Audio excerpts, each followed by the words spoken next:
Un roi, chapitre 6. Ce fut 480 ans après la sortie d'Égypte des Israélites que Salomon commença de construire la maison destinée à l'Éternel, la 4e année de son règne sur Israël, durant le mois de Ziv, qui est le 2e mois. La maison que le roi Salomon construisit en l'honneur de l'Éternel avait 30 mètres de long, 10 de large et 15 de haut. Le portique, situé devant le lieu saint du temple, avait 10 mètres de long, correspondant à la largeur du temple et 5e de profondeur sur le devant du temple. Le roi fit au temple des fenêtres solidement grillagées. Il construisit contre le mur du temple des étages circulaires qui faisaient le tour des murs du temple, du lieu saint et du sanctuaire. Il fit des chambres latérales tout autour. L'étage inférieur était large de 2 mètres et demi, celui du milieu de 3 et le troisième de 3 et demi. En effet, il ménagea des retraits tout autour du temple, à l'extérieur, afin que la charpente ne pénètre pas dans les murs du temple. Lorsqu'on construisit le temple, on se servit de pierres toutes taillées. On n'entendit ni marteau, ni hache, ni aucun instrument en fer dans le temple pendant qu'on le construisait. L'entrée des chambres de l'étage inférieur se trouvait sur le côté droit du temple. On montait à l'étage du milieu par un escalier tournant et de l'étage du milieu au troisième. Lorsqu'il eut fini de construire le temple, Salomon lui fit un plafond de planches et de poutres de cèdre. Il donna 2 mètres et demi de hauteur à chacun des étages qui faisaient tout le tour du temple, et il les rattacha à la maison par des poutres de cèdre. L'Éternel adressa la parole à Salomon. « Te voilà en train de construire ce temple. Si tu suis mes prescriptions, si tu mets mes règles en pratique, si tu respectes et gardes tous mes commandements, j'accomplirai la promesse que j'ai faite à ton père David envers toi. J'habiterai au milieu des Israélites et je n'abandonnerai pas mon peuple, Israël. » Lorsqu'il eut fini de construire le temple, Salomon revêtit ses murs intérieurs de planches de cèdre, depuis le sol jusqu'au plafond.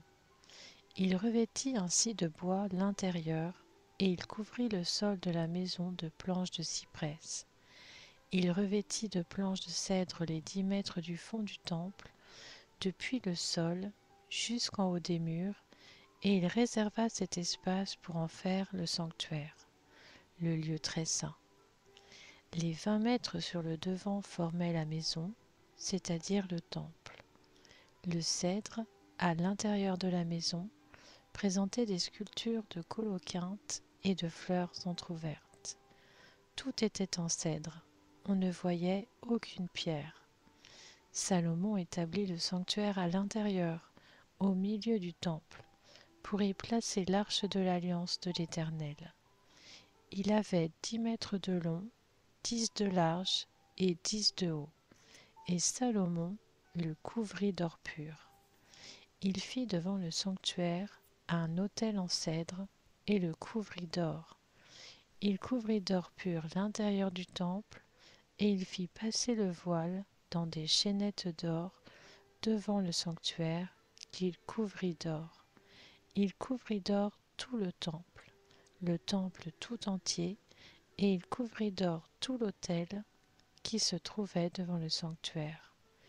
Il fit dans le sanctuaire 2 chérubins en olivier sauvage, hauts de 5 mètres.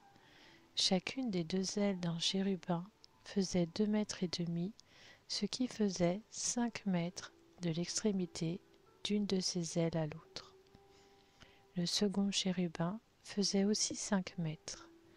La mesure et la forme des 2 chérubins étaient identiques. La hauteur de chacun des 2 était de 5 mètres. Salomon plaça les chérubins au milieu du temple, à l'intérieur. Leurs ailes étaient déployées, l'aile du premier touchait l'un des murs et celle du second l'autre mur. Les bouts de leurs autres ailes se touchaient au milieu du temple. Salomon couvrit d'or les chérubins. Il fit sculpter sur tout le pourtour des murs de la maison, à l'intérieur et à l'extérieur, des chérubins, des palmes et des fleurs entr'ouvertes. Il couvrit d'or le sol de la maison, à l'intérieur et à l'extérieur. Il fit à l'entrée du sanctuaire une porte à 2 battants, en olivier sauvage. L'encadrement avec les poteaux équivalait à 1/5 du mur. Les 2 battants étaient en olivier sauvage. Il y fit sculpter des chérubins, des palmes et des fleurs entr'ouvertes, et il les couvrit d'or. Il plaqua aussi de l'or sur les chérubins et sur les palmes. De même, il fit pour la porte du temple des poteaux en olivier sauvage, qui faisaient le quart de la dimension du mur, et 2 battants en cyprès. Chacun des battants était formé de 2 planches pivotantes. Il y fit sculpter des chérubins, des palmes et des fleurs entr'ouvertes, et il les couvrit d'or qu'il étendit sur la sculpture. Il construisit le parvis intérieur grâce à 3 rangées de pierres de taille et une rangée de poutres de cèdre. La 4e année du règne de Salomon, au mois de Ziv, les fondations de la maison de l'Éternel furent posées. La 11e année, au mois de Bul, qui est le 8e mois, elle fut terminée dans toutes ses parties, et elle fut telle qu'elle devait être. On mit 7 ans à la construire. 2 Chroniques, chapitre 3. Salomon commença à construire la maison de l'Éternel à Jérusalem, sur le mont Morija, où il était apparu à David son père. David y avait préparé un emplacement sur l'aire de battage d'Ornan, le Jébusien. Il commença la construction le 2e jour du 2e mois de la 4e année de son règne. Voici sur quelle base Salomon construisit la maison de Dieu. Calculée en anciennes unités de mesure, sa longueur était de 30 mètres et sa largeur de 10. Le portique situé devant avait 10 mètres de long, correspondant à la largeur du temple, et 60 de haut. Salomon le couvrit intérieurement d'or pur. Il revêtit de cyprès la grande salle, la couvrit d'or pur et fit sculpter des palmes et des chênettes. Il couvrit cette salle de pierres précieuses en guise d'ornement. L'or utilisé était de l'or de Parvaïm. Il couvrit d'or le bâtiment, les poutres, les seuils, les parois et les battants des portes, et il fit sculpter des chérubins sur les parois. Il fit la salle du lieu très saint. Elle avait 10 mètres de long, correspondant à la largeur du temple, et 10 de large. Il utilisa 18 tonnes d'or pur pour la couvrir, et le poids des clous, en or, était de près de 600 grammes.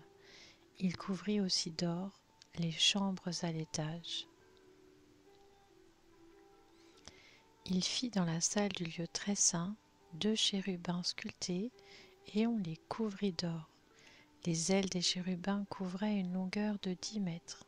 L'aile du premier, longue de 2 mètres et demi, touchait un mur du temple, et l'autre aile, longue de 2 mètres et demi, touchait l'aile du second chérubin. L'aile du second chérubin, longue de 2 mètres et demi, touchait un mur du temple, et l'autre aile, longue de 2 mètres et demi, rejoignait l'aile du premier chérubin. Les ailes de ces chérubins étaient ainsi déployées sur 10 mètres. Ils étaient debout, sur leurs pieds, le visage tourné vers l'intérieur. Il fabriqua le voile bleu, pourpre et cramoisi en fin lin, et il y représenta des chérubins. Il fit devant la maison 2 colonnes de 17 mètres et demi de haut, avec un chapiteau de 2 mètres et demi sur leur sommet.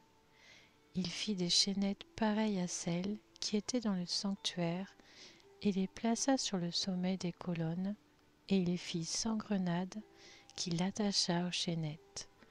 Il dressa les colonnes devant le temple, l'une à droite et l'autre à gauche. Il appela celle de droite Jachin et celle de gauche Boaz.